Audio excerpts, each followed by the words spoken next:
आप लोग बाखूबी वाकिफ़ हैं कि कायदे कौम यूथ हज़रत इमरान ख़ान साहब ने असम्बलियाँ जो हैं वो तहलील की और अब जो है वो ख़ुद ही असम्बलियाँ तहलील करके अब ख़ान साहब जो है वो इलेक्शंस री इलेक्शन का जो है वो मुतालबा कर रहे हैं कि जी इलेक्शन 90 दिन में होने चाहिए। तो भाई आपने कोई इदारा कोई ऐसा इंस्टीट्यूट इस मुल्क में है कि जो इस बंदे से पूछे कि भाई अब इलेक्शन के लिए इतने तुम जो है उतावले हो रहे हो और इतनी जो तुम्हें जो है वो जल्दी है, तो पहले असम्बलियाँ क्यों तहलील की? तुम्हें हालांकि पंजाब का सबसे बड़ा डाकू जो अब के पंजाब का सबसे बड़ा हाजी है, उसने तुम्हें कहा भी था कि असम्बलियाँ जो है वो तहलील ना की जाएं, हम अपना जो है वो टेन्योर पूरा करें। ये अजीब तमाशा बनाया हुआ है इस मुल्क में कि एक लाडले शख्स ने जो है वो हर इदारे को जो है वो तबाह किया और हर इदारे ने जो है वो इसको लाने में बड़ा अहम किरदार अदा किया। अब जावेद हाशमी साहब के अल्फाज जो हैं वो याद आते हैं, उस वक़्त के हालात हम नहीं मानते थे, तो उनके ये अल्फाज याद आते हैं कि ये जुडिशल कू के ज़रिए, पहले तो होता था ना मार्शल लॉ लगते थे और जनाब जी कू होता था, तो फिर जो है वो हुकूमतें जो है वो अपनी मर्ज़ी की हुकूमतें बनाई जाती थीं और अपने मनपसंद अहबाब को नवाजा जाता था, ओहदे बांटे जाते थे। अब जो है वो सिनेरियो चेंज हो चुका है। अब जो है वो जुडिशरी के कंधों पे बैठ के जो है वो ख़ान साहब बरसरे इक़्तिदार आए। जुडिशरी भी थी और साथ जो है वो ताकतवर हलके भी जो है वो साथ थे। ये ऑन रिकॉर्ड बात है, मैं मतलब इसमें कोई नई बात नहीं कर रहा, कोई मुझे कोई नया माज़अल्लाह कोई इल्हाम नहीं हुआ ये, लेकिन रिफ़्रेश जो है इस कौम को करवाना पड़ता है। मेरा एक जुमला है, मैं अक्सर कहता हूँ कि इस कौम का जो है वो हाफिज़ा बहुत कमज़ोर है, हाज़मा बहुत मज़बूत है। हाज़मा ये अरबों खरबों डकार जाते हैं, लेकिन हाफिज़ा इतना कमज़ोर है कि ये कल का जो है वो वाक़या जो है हुआ भूल जाते हैं। तो ख़ैर अब सुप्रीम कोर्ट ने सो मोटो एक्शन लिया है और मे बी 90 दिन में जो है वो इलेक्शंस का ऐलान करें।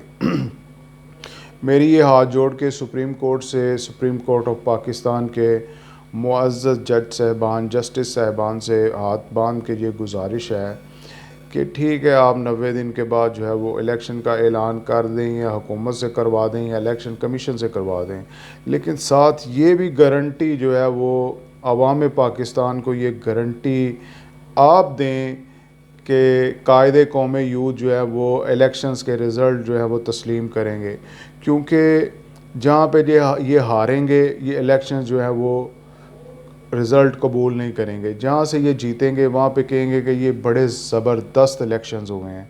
तो इनको इलेक्शंस के नताइज कौन तस्लीम करवाएगा? कौन तस्लीम करवाएगा? क्योंकि उनकी आप जो है वो प्रेस कॉन्फ्रेंसेस जो है वो सुन के देखें, वो तो अपने आप को अपना आने वाला जो है वो पीएम जो है वो समझ रहे हैं कि अगला इलेक्शंस भी जो है वो मैं जीतने जा रहा हूँ। तो अगर खुदा ना खास्ता इलेक्शन फेयर फ्री हुए, इसके बावजूद जो है वो कायदे कौम यूथ अगर इलेक्शन हार गए और उनका जो है वो शेरवानी पहनने का जो ख्वाब है वो चकनाचूर हो गया, तो फिर वही रंडी रोना होगा, फिर वही सड़कें होंगी और फिर वही जो है जनाब जी, ये क्या अजब तमाशा लगाया हुआ है।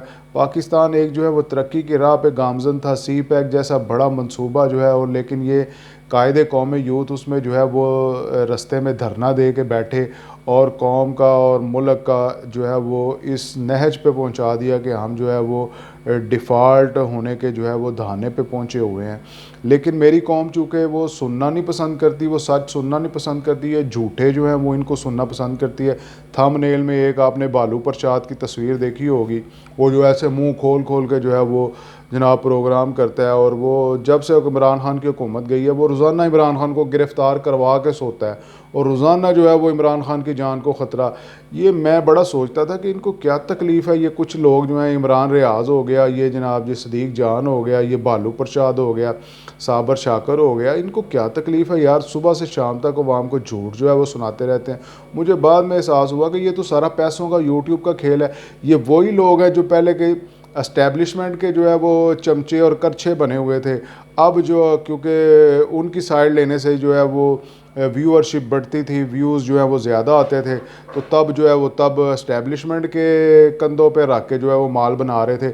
अब इनको पता है कि कायदे कौमी यूथ की जो है वो सोशल मीडिया पे बहुत ज़्यादा फॉलोइंग है और लोग जो है वो सुनना चाहते हैं, तो अब जो है वो जनाब जी खान साहब के कंधे पे रख के पैसे बना रहे हैं। ये माल का सारा माल पानी बना रहे हैं और सुबह से शाम तक वही इनकी पुरानी जो है वो 6 महीने पहली वाली जो है वो यूट्यूब पे वीडियो सुन लें और आज की वीडियो सुन लें। ये रोज़ाना खान साहब को जी अब जेल भरो तहरीक जो है वो कामयाब हो गई, खाक कामयाब हो गई है। पहले जो है वो गिरफ्तारी देते हैं, बाद में हाई कोर्ट में पटिशन देते हैं। अरे ये मम्मी डैडी लोगों का ये खेल और ये तमाशा नहीं है इस मुल्क को चलाना। ये क्या मुल्क को चलाएंगे और ये क्या आवाम को आज़ादी दिलवाएंगे?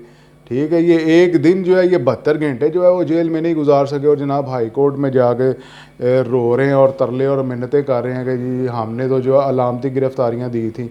लेकिन जो इनके चमचे और करछे हैं ये बालू प्रसाद और साबर शाकर और इमरान रियाज सदीक जान, ये जनाब जी ये टोला जो है झूठों का ये कह रहा है कि जी बड़ी कामयाब तहरीक जा रही है। तो मेरी हाथ बांध के दरख्वास्त है सुप्रीम कोर्ट से और मुक़्तदर हलकों से कि जनाब आप 90 दिन में इलेक्शन का ऐलान कर दें। ये जो है मफलूकुल हाल कौम के जो है अरबों खरबों रुपये इलेक्शन पे लगा दें।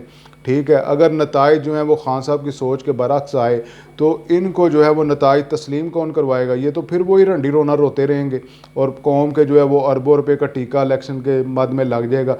पिछली दफ़ा जैसे 35 पैंक्चर को लेके और 4 हलकों को लेके जो है वो जनाब जी वो तूफ़ान बदतमीज़ी बर्पा किया कि अल अमान अल हफीज़।